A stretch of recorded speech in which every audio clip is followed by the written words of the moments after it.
आणि आम्हाला शिंदे सेनेचे आमदार आमच्याकडे घेऊन करायचं काय आहे? ते आमचेच आहेत.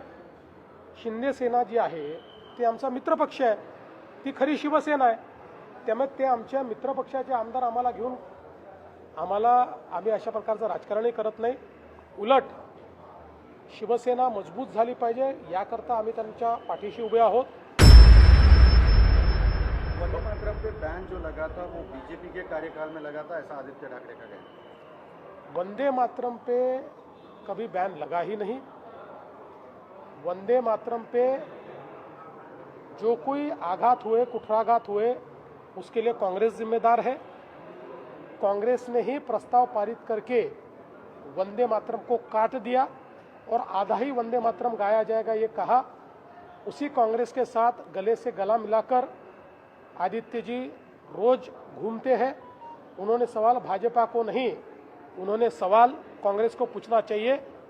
भारतीय जनता पार्टी के कार्यकाल में वंदे मातरम का सिर्फ सम्मान हुआ है, कभी भी वंदे मातरम पर कोई पाबंदी नहीं लगी. भाऊ, आदित्य ठाकरे म्हणाले की शिंदे सेनेचे 22 आमदार जे आहे ते भाजपच्या गळाला लागलेले आहेत.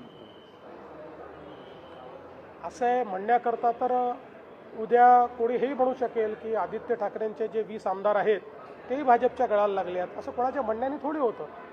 आणि आम्हाला शिंदे सेनेचे आमदार आमच्याकडे घेऊन करायचं काय आहे? ते आमचेच आहेत. शिंदे सेना जी आहे ती आमचा मित्रपक्ष आहे, ती खरी शिवसेना आहे.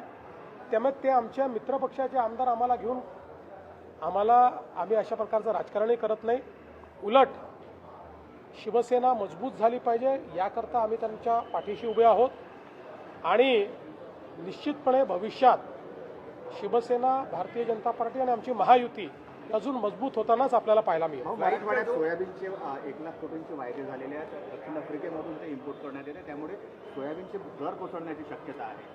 आजच कुठेतरी मी वाचलं की सोयाबीनचे दर हे स्थिर झालेले आहेत. आता तुम्ही म्हणता कुठले तरी वायदे झालेले आहेत.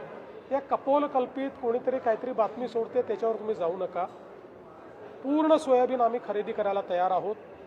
नाफेडनी त्या संदर्भातले सेंटर उघडलेले आहेत. हमी भावाने खरेदी चालू आहे. काही ठिकाणी हमी भावापेक्षा जास्त भाव बाजार देतो आहे, त्यामुळे ते बाजारातही विकलं जात आहे. आणि म्हणून मला असं वाटतं हे वायदे झाले, ते वायदे झाले, बाहेरून आलं वगैरे, या सगळ्या गोष्टींमध्ये काही अर्थ नाही. महाराष्ट्र के मंत्री और